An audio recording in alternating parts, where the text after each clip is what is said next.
4 अगस्त 2024 को है हरियाली अमावस्या।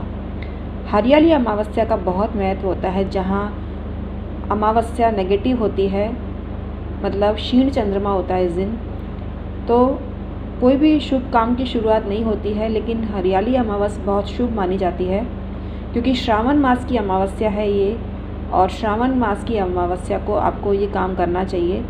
अगर ये चीज़ डालकर पानी पिएंगे या ये चीज़ डालकर स्नान करेंगे तो आपका मनोरथ सिद्ध होगा, जो आप चाहेंगे वो आपको मिलेगा। क्योंकि इस दिन सिद्धि नामक शुभ योग भी है, पुष्य नक्षत्र है और सिद्धि नामक योग है, रविवार का दिन है, तो फ्रेंडशिप डे भी होगा इस दिन। लेकिन हम भारतीय लोग इसमें विश्वास नहीं करते हैं, कुछ लोग करते हैं, कुछ लोग नहीं भी करते हैं। तो हमारा विषय आज ये है भी नहीं, लेकिन लगे हाथों हमने बता दिया आपको। तो आपको हरियाली अमावस्या को स्नान के पानी में कुछ चीज़ें डालनी हैं और पीने के पानी में भी कुछ चीज़ें डालनी है, जिससे आपका जीवन सफल हो जाएगा। आप जो मुँह मांगी रकम मांगेंगे भगवान से, वो आपको मिलेगी। इसके अलावा जो जल डालकर पिएंगे उससे पहले भी आप ये नाम जप करते हैं तो आपको फ़ायदा मिलेगा। Hi everyone, my name is doctor Uma Shri. मैं अपने YouTube channel doctor Uma Shri में आपका स्वागत करती हूँ।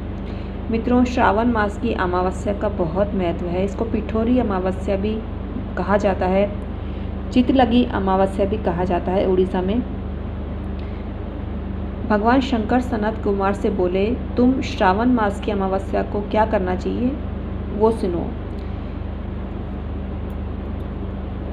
इसमें भगवान शंकर नंदी का वर्णन कर रहे हैं कि नंदी ने एक युद्ध के समय उनका साथ कैसे दिया, इसका वर्णन शिव जी कर रहे हैं। तो नंदी को उन्होंने बहुत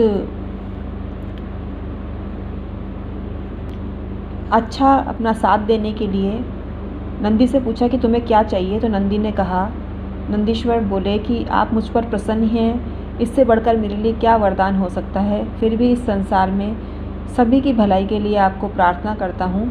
और आज श्रावण मास की अमावस्या है। आज के दिन गौ के सहित मृत्तिका बैलों का पूजन हो, यानी मिट्टी से बने हुए बैलों का पूजन हो।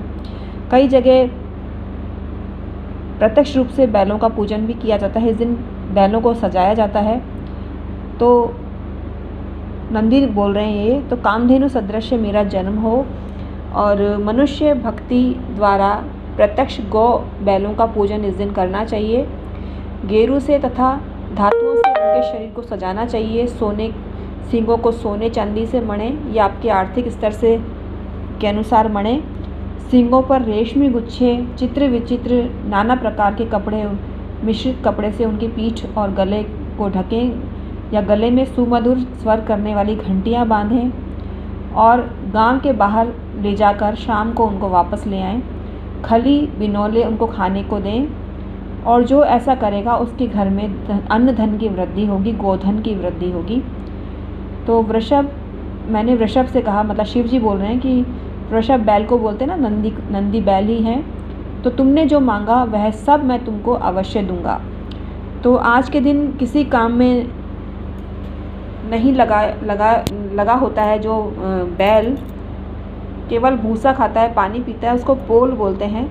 लेकिन आज के दिन उसका भी बहुत महत्व है, और आज के दिन जगत में ये पोला नाम से प्रसिद्ध होगा। ये शिव जी वरदान दे रहे हैं। और मनुष्य को आज के दिन सब इच्छाओं को पूर्ण करने के लिए बैलों का उत्सव मनाना चाहिए।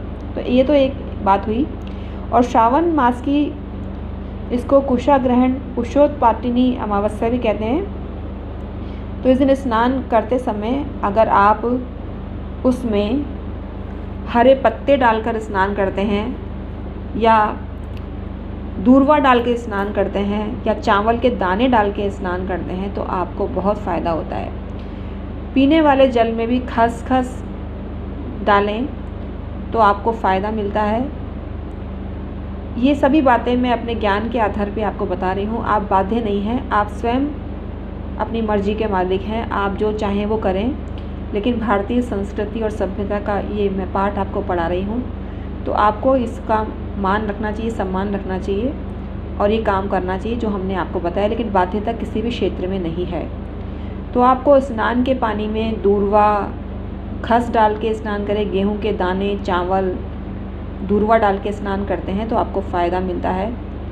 और पीने के पानी में भी अगर आप खसखस का जो शरबत होता है वो डाल के पिएँ तो आपको फ़ायदा होता है। तो आपको ये काम अवश्य करना चाहिए। तो आज की ये जानकारी आपको कैसी लगी अवश्य प्रेषित करना कमेंट के द्वारा। और आप चाहें तो हमारे चैनल को सब्सक्राइब भी कर सकते हैं, क्योंकि यहाँ ऐसी ही ज्ञान भरी बातें आपको डेली बताती हूँ, टाइम टू टाइम। वैसे डेली ही वीडियो डालती हूँ, तो आप हमारे चैनल को सब्सक्राइब भी कर सकते हैं। मैं 25 साल से एस्ट्रोलॉजी, पामिस्ट्री और वास्तु पर परामर्श दे रही हूँ। मैं ज्योतिष सिखाती भी हूँ, वास्तु भी सिखाती हूँ, पाम रीडिंग भी सिखाती हूँ, न्यूमरोलॉजी भी सिखाती हूँ। तो आप हमसे सीख भी सकते हैं। ये पेड सर्विस होती है, सभी सर्विसेज पेड होती है, फ्री में नहीं कोई सलाह दी जाती है आपको। तो पेमेंट करके ही सारी सलाह लीजिए और फ़ायदा उठाइए, क्योंकि ज्योतिष का एक कायदा है कि बिना दक्षिणा के आपको शुभ फल की प्राप्ति नहीं होती है। तो अतः इस विद्या का मान रखिए, सम्मान रखिए, ज्योतिषियों को सम्मान करिए और हमको मोटिवेट करिए। Thank you so much.